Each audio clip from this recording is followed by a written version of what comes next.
Alrighty, welcome back, ladies and gentlemen. It is LaughNgamez here.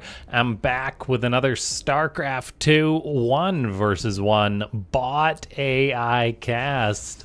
We have got ourselves what should be a good one here today, as it's going to be NegativeZero taking on Lunax.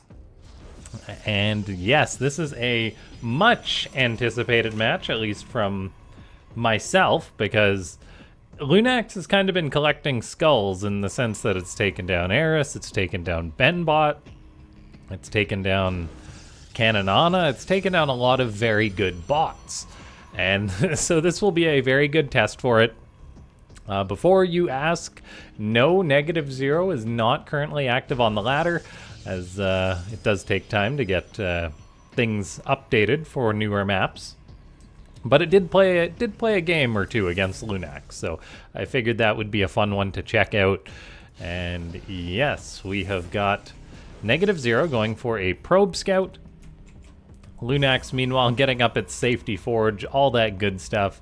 So ladies and gentlemen, before we get too far into this one, make sure to go ahead, click that like button, leave a comment down below saying more bots if you want to see more of these bot matches. Subscribe to the channel, and yeah, join the Discord. You can help me with my statics homework, as I have taken to doing these bot videos now as a little bit of a break, which is, I think, a pretty productive use of time when it comes to having a break rather than just sitting on the couch or something, as I definitely do enjoy kicking back and watching these bots go after each other.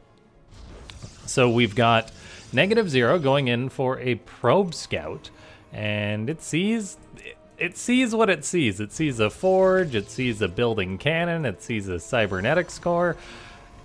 Whether it's gonna do anything based off that information, I do not know, as I wouldn't know really what to do if I saw that. Well, honestly, I think I'd probably expand, as NegativeZero is doing. If you see your opponent doing something that looks very turtly, the answer in StarCraft 2 is always to expand. So that's actually quite an early expansion for a PvP from NegativeZero, which, yeah, is really, really cool, because, like, the fact that it sees this and is like, yeah, I'll expand, even though it seems that in PvP, NegativeZero sometimes will not expand to, like, the 10-minute mark, it seems. Maybe not that long, but like the 8-minute mark or something. And so the fact that it has that good scouting behavior to actually adjust its play based on that is very, very neat. So that's the best way to take on a turtle opponent. If your opponent's turtling up and not really rushing or putting you in any danger, just build up yourself. And we actually see NegativeZero seemingly going for a very hard counter for what Lunax is doing, as it has got its own fleet beacon on the way. So we're going to have an air versus air battle potentially here between Lunax and NegativeZero. The +1 is going for NegativeZero, so it's going to have an upgrade lead. Lunax does get up its own Nexus, but it is behind NegativeZero. It doesn't have the speed mining, which I'm sure the authors love when I point that out. And then we have got NegativeZero already chrono boosting out a Tempest, so this seems almost like a complete hard counter to what Lunax is doing. And I was kind of wondering whether NegativeZero would do something like, or have a good counter to this, because, for example, there is bots that do routinely go for cheeses. Like, for example, we have Sharpened Edge, we have, oh gosh, why does the name escape me? Xena that goes for Tempest Rushes, that kind of thing. And we do have Lunax going for its own Tempest, getting Teutonic Destabilizers, so going for the building killing upgrade. And I think this is honestly the first game I've seen of Lunax where it has not gone for carriers. So that's actually a bit of a development. Maybe it's due to the matchup or something like that. I am somewhat concerned, though, for the blue Protoss bot, because NegativeZero is doing exactly what it needs to do. It's got an upgrade lead, it's got a production lead. Yeah, this is looking a little bit worrisome for the new kid on the block here. And then we do have NegativeZero saying 73 seconds ahead of schedule. Ahead of schedule to what? I do not know. But for now, there is 2 Tempests moving out on the map. And it looks like Lunax will be there to greet these 2 Tempests with its own 2 Tempests, potentially. And so there is a scenario in which this could go well for the blue Protoss bot. Of course, there is an upgrade difference still, though. So it's probably not going to go that well.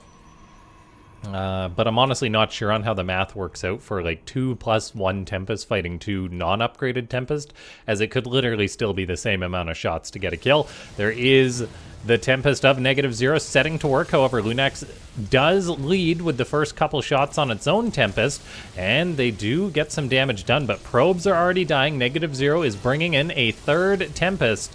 And so the red Protoss does need to be a little bit careful here. Lunax really needs to hope for a positive snowball here. Otherwise, things could get out of hand as it is down on the economy. NegativeZero does have one of its Tempest in the red. It's getting distracted by the Nexus, by the workers. And so Lunax does actually seem to be a little quicker on the trigger as far as getting these shots off. I mean, that's because there is the vision from the buildings that's definitely helping out. We do have NegativeZero sending in an Adept now, which will provide vision. It's also got a random Stalker joining up here. The Adept will go down to the cannon, so that's good. Right now it is 4 Tempest to 3. So far, though, Lunax hasn't taken a single shot as NegativeZero really is getting distracted by these buildings. That Assimilator is being rebuilt. That's actually very important for Lunax right now, and it's still on 3 Tempest with a 4th and a 5th on the way. Let's see, can it actually kill off one of NegativeZero's Tempests? That's the big question. It does get one of them. Is there going to be another one going down soon, as NegativeZero is getting kind of distracted on the buildings here? Lunax at 4 Tempest now. NegativeZero currently at 4 as well, but the red Protoss does have a much quicker third base than its opponent. Lunax is attempting the third, but I'm not sure it's going to happen. There is an Adept behind Lunax's main base as NegativeZero does continue to do what it does best, and that is just throw things at the wall and see what sticks, having random units run in. The Adepts are not achieving too much, though, as Lunax does manage to keep a button on things, but it's stuck on 2 bases. NegativeZero is getting up a 3rd Stargate. The 3rd base is mining heavily, so yes, we do need to see Lunax get some kills, and NegativeZero's ground units are just worth their weight in gold here to distract those Tempests, prevent them from killing off the very expensive and critical Tempest of NegativeZero. As I say that, though, we do see one more go down, and we'll see if we get another one to fall or not. 3 Tempests for NegativeZero. There's the first shot on the air units of Lunax. Stalkers are taking the brunt of it for now, and NegativeZero is grouping up its Tempest. This is so precarious right now. I mean, things, as time goes on, will get better for NegativeZero, but like, Tempest are such a snowballing unit that if you make a mistake or if you're not microing correctly, you can get whittled down. Lunax has got a count of 7 now. It's moving out across the map, 7 to 4, and I think some of NegativeZero's, no, they are not injured. They are all full HP, so there is good potential there, but here comes the fleet, the armada of Lunax, and I'm not sure if NegativeZero is ready for this. At the same time, there could be a counter effect here. If Lunax gets distracted by the buildings instead of units, that could be very, very bad. As NegativeZero comes on in, fires a big Tempest volley, almost gets one of Lunax's units, and Lunax doesn't have the vision here. NegativeZero does. So a Stalker comes on in, provides some vision, and we are seeing Lunax lose some of these critical units. Another Tempest comes in from the south for Lunax. It is getting some shots off. Will it finish that injured one? No, it doesn't. And so the trades are going quite well for NegativeZero. It seems quite a high cooldown on those shots for the Tempest, but yeah, NegativeZero does seem to be getting the better end of this, as Lunax trades are not that good, and the upgrades also are in favor of NegativeZero. So well done to the red Protoss bot. I think this game is pretty much a foregone conclusion at this point. There's still Adepts hanging around, harassing, and then just, I mean, you look at the Tempest count, you look at the production, and it's not looking good for Lunax, ladies and gentlemen. So let's see, as these Tempests for NegativeZero are coming on in, but one thing NegativeZero is not is a dilly-dallyer. As it just goes across the map, it's now picking off those Tempests of Lunax, one-shotting them, killing off some probes, because why not? And yes, there goes that Tempest. So Lunax has one more Tempest. But that is going to be it for this game. Yeah, I will reveal now that this is actually going to be a 2-parter video. It's been a while since I've done one of those, and Yeah, so I think we'll check out another bot game right after this, so stay tuned as we fast forward through the end of this one. Yeah, I mean, the start was pretty good for Lunax. It looked like there could be potential hope, but again, defending's a lot easier than attacking in Starcraft 2. As we see, these two Tempest of Lunax are getting lots of shots off. It's because of how the vision of the Tempest works. Being able to shoot further than they can see, so if your vision is provided by something else, then you can get lots of free shots off. But that is it.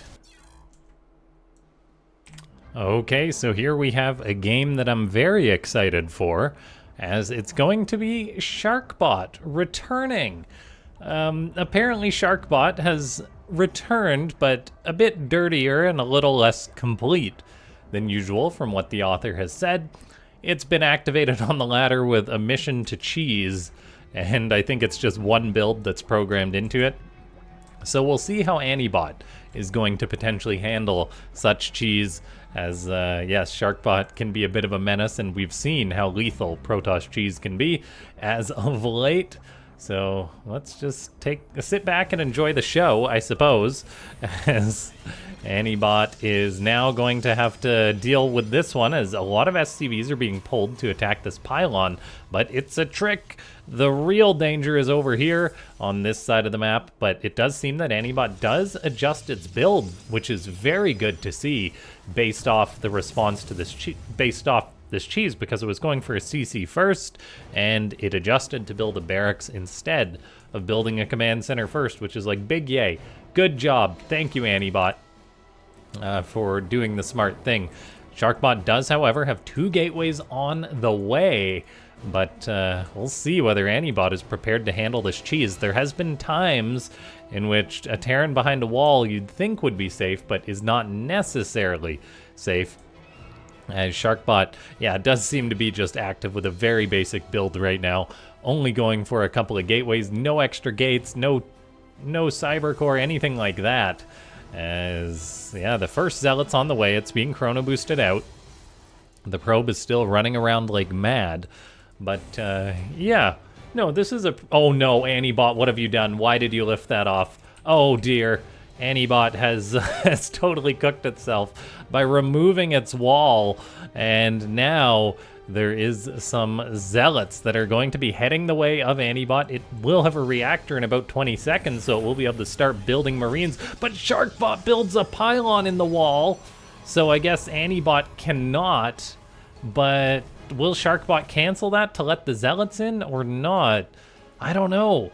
Oh, this is so weird, but yeah, that wall gets raised. Does Sharkbot cancel this, or did Sharkbot kind of just play itself? It looks like it played itself because it completed the wall for Annibbot. The depot is being swung at, though. There's no SCVs being pulled to repair, which is something they teach in Terran 101, but apparently Annibbot skipped that class, as it does let the Zealots into its base. Fortunately, Sharkbot is just building 2 at a time, which is a manageable number. There's now 3 Marines out all of a sudden, thanks to that reactor. The wall is also being rebuilt. Can these 2 Marines dispatch the 2 Zealots? They're splitting up. They're trying to micro and stay alive. One of them is kind of leading the Zealots away while the other one fires. The Zealot is microing, does kill one of the Marines, but so far, things are not looking that good for Annibbot. Is it Annibbot's time to play itself, though, as it goes to kill the pylon? And if it kills the pylon, then the next wave of Zealots will be able to get in. It's also very notable right now that Sharkbot is not just being a simple bot here. It is transitioning from this cheese. There is a Twilight or a Cybernetics core and some Stalkers being built. So hooray that Sharkbot isn't just total brain dead mode, and does have some sort of follow-up plans to this build. It's at 400 minerals right now, which is a Nexus amount of money. It just makes me wonder, will we get a Nexus from the Sharkbot in a potential expansion, or is it just gonna double down on the cheese as we wait? It could also be just hung up waiting for gas. Sometimes that's a thing that happens to bots fairly often if you have a condition to do something with gas. Although a Nexus does get queued up, it's just later than it could be, which is a little odd inefficiency. But again, it's a lot easier to talk about talk about programming bots than to actually program one. So effectively, Annibbot did hold off this cheese. It's built an ungodly amount of Marines in order to defend itself. Just 13 Marines looks like a lot sitting in front of your building first expansion. Annibbot notably has pulled out a gas. This is another case of where good ideas can not be very efficient in practice because, for example, Annibbot has got mineral gas balancing, so it's clearly pulled out a mining gas because it's got way more gas than minerals right now. But at the same time, those SCVs literally had no other purpose. They are not increasing mining here, so the best move would have been to keep these SCVs mining gas. It's little things like that that can have unintended consequences. So let's see how Sharkbot is going to progress from this cheese, as both of these bots do have a Nexus on the way. I did not expect this game to turn into effectively a full-blown macro game, but here we are, as Sharkbot now has a sentry on the way. It's building just out of the gateway. It's going to take a while. Annibbot's moving out. Seems like it wants to build a third base. And yeah, what is Sharkbot going to go into here? Like, it's got literally just one build right now, I believe. So how far does this go? Will it tech up? Will it build an Immortal or a Robo Bay or something like that?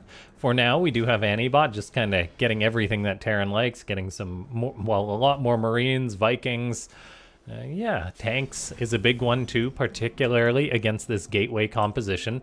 And Sharkbot's army is not very formidable right now, but it is getting up a very quick third base. So it's potentially looking to take the economic lead here against Annibbot, which is not building a third yet. Was that a halluc? Yeah, that was a hallucination that just perished. Sharkbot says Antaro Adun, and then does nothing. But let's see here. Twilight Council on the way. And yeah, the game progresses. Very cool. So we've got an eBay on the way now for Annibbot. Nexus still building. Yeah, just sitting back, relax, and waiting for these two bots to go at each other. Sharkbot making use of its whopping 2 gateways. It's probably going to need some more unit production soon, as you can't really do that well with 2 gateways as Protoss. Even if you chrono boost the gateways, like 3 bases is usually 8 gateways. We are getting charge, which is nice to see. The probe count is going to be rising quite rapidly now with triple probe production. Chrono boost is going into the charge, not into the probe production, but there we go. Robo Bay on the way now. Scouting probe of Sharkbot is keeping eyes on Annibbot, and this is a good example of bots being not really having leash range being too far, but I guess Annibbot caught the probe. The units can be quicker than the probe, or at least some of them. Actually, I guess not. None of those units technically were faster than a probe. That probe should not have died, in hindsight. But, yeah, I mean, it's one of those things. We did see Annibbot going quite far after that probe that it would never have caught. It just so happens that it did, which is something you definitely have to consider as a bot author, as we do see those consequences happening often. Annibbot does have its 4th base location selected out. Weird quirk of the bot that it does like to skip this base here sometimes, but here we go, a Dark Shrine on the way for Sharkbot. Annibbot, however, does have 2 turrets built. It's got one at the 3rd, one at the natural, which blocks the door. A lot of Vikings landed, just hanging out. And then we have got a Colossus being chrono boosted out for Sharkbot, but again, there's 8 Vikings out, so that's not ideal. This is somewhat concerning for the blue Protoss. Forge is now on the way for Sharkbot, so it is looking to take the upgrade lead, as Annibbot has got an eBay, but it has yet to start +1 attack. It's just going for high-sec auto tracking, so that's a priority of a bot right there. And let's see, a 4th base on the way now. Extended Thermal Lance, Blink. This game really is developing here. And I think we're just building for a big clash between these two. Sharkbot has added on 1 more gateway, by the way. But its economy is still growing. It's not maxed out on workers for its base count yet, as it's investing in a lot of tech. Dark Shrines aren't cheap. Warp Prisms aren't cheap. Blink +1, Extended Thermal Lance does take some time for the Protoss to get. particularly when you are only at 55 workers. But now DTs are warping on in for Sharkbot. This could be a good test for Annibbot's scan behavior. Sharkbot says, are we going for pure air or a ground air combo? I think the answer to that question is we are going for a Protoss killing combo, as that really is what Annibbot is going for. Vikings for the Colossus, just bio and tanks for everything else. Annibbot says hidden units as a DT runs on in, it drops the scan, even though the DT was kind of in range of the turret. And the DTs, they do get on out of there. Maybe they can make Annibbot burn some more scans, or get some damage done later, or just loop endlessly. We do get a scan dropped. A DT does get shot by a Marauder, but not tagged, as there's no concussive shell. That is still researching. Sharkbot does have +1 on the way. We're getting Shadow Stride, a Templar Archives, and this kind of makes me wonder. I'm going to tab out for a second. I know it's an observer taboo, but I did want to see exactly what Sharkbot's author said about Sharkbot being back. Yeah, just I haven't updated it for the new patch yet. I just set it to use a build where it shouldn't matter. Okay, pardon me, not a simple build, just a build, which is a very realistic approach.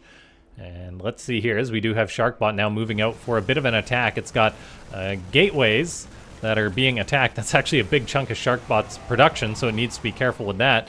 The Protoss is moving on in. It's got a Colossi in the Prism. However, that is going to be easy pickings for the Vikings, so it needs to be careful. There's a very deep tank line for Annibbot. Zealots are trying to come from behind, but yes, this is not looking too good for Sharkbot, as Annibbot just has a way better composition than its opponent. Blink Stalkers are good in the hands of a bot, but can you blink to death 5 tanks and 37 Marines? I think that answer is a hard no.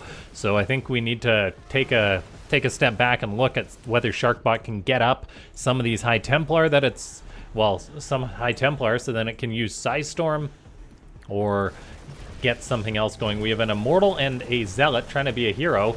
Unfortunately, that Zealot dies, and the Immortal kind of has its hands full here. They're trying to save this gateway, but that gateway shall not be saved, so hopefully Sharkbot abandons that once that gateway actually gets fully killed off. A Disruptor gets a pretty nice connection for Sharkbot. Sharkbot going to be a little devastated by the fact that Marauders are not one-shot based on the current patch. Which, was that on the previous patch? No, I think it was the latest patch that AI Arena just updated to, that just added in the Disruptors not getting the one-shots. Maybe I'm wrong on that.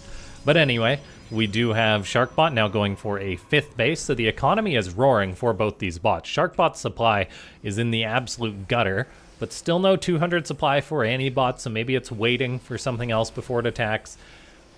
Interestingly enough, Annibbot is getting +1 armor prior to +1 attack. The Colossi comes on in, a bit of a suicide mission though, as those Vikings will destroy the Prism, and then the Colossi is left for dead. So that is looking a little bit rough here for Sharkbot. However, it's a Protoss, it's got Psystorm, so I'm gonna say there's always a chance, as Psystorm is pretty darn good. Annibbot saying, making more tech building. Sharkbot says, sounds good, me too.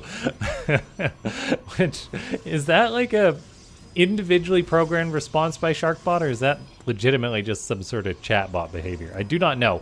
Anyway, Annibbot is looking to end this game. Psystorm and Disruptor combo goes down, but it only kills 1 Viking. There's a lot more supply that needs to be taken out here. There is DTs in the mix, however, there's a Raven, so that gets shut down. Most of the Psystorm has been dropped, and Annibbot is looking to kill Sharkbot, which apparently says, stop scanning so much, you're gonna give me cancer. And yeah, Annibbot is really pushing on in here. I don't think Sharkbot's going to be able to muster a defense against this one. This is a lot of Terran.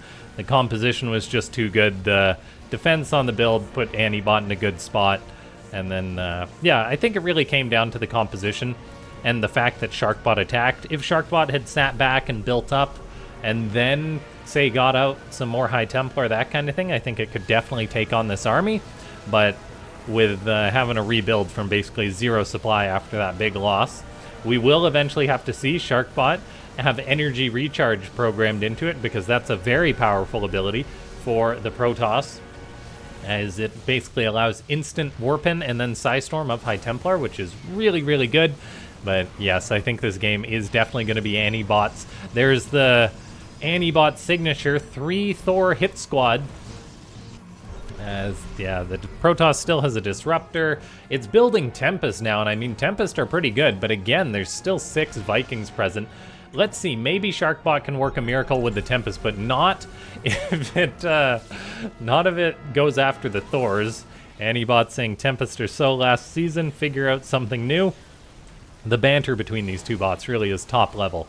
Yeah, these Tempests really are going to have to get a lot of work done. They are popping off these Marines pretty well, but they will not handle these Thors at all. Thors are just Tempest killing machines, basically. And let's see, as the Tempest are getting way too far forward to the Thors, and yeah, that's the power of the Thor as the Tempest are gone. Well, at least, yeah, they're all gone. And that was the saving grace of Sharkbot. So we do have a victor for this one. Ladies and gentlemen, if you enjoyed this slightly longer than average bot video, click that like button. Leave a comment down below saying more bots, more Sharkbot if you want to see more Sharkbot. And then subscribe if you haven't already. Oh, good Disruptor hit there. If you do want to support these daily casts, consider becoming a YouTube member. It goes a long way. And yes, another Disruptor hit, but unfortunately Disruptors don't hit up. That'll be Starcraft 3 when we get some sort of ground-to-air AoE, which I guess is Psystorm. But anyway. Disruptors hitting the Thors, but Thors take quite a few Disruptor shots to kill. Very good Disruptor control from Sharkbot. Let's see if they fire again. Looks like they're probably waiting for a bigger clump, maybe. Oh, that Thor's injured. I don't know what actually prompts it to fire, because this one's off. They're both off cooldown now, but they're just, like, waiting. Okay. I think it's because it probably tries to have at least 2 units, I'm guessing, before it fires visible, and then maybe splits the difference or something. I don't know. Can this Disruptor get a ginormous shot off before it dies? Looks like... oh, no. Womp womp. Anyway, thanks for watching. I'll see you guys next time.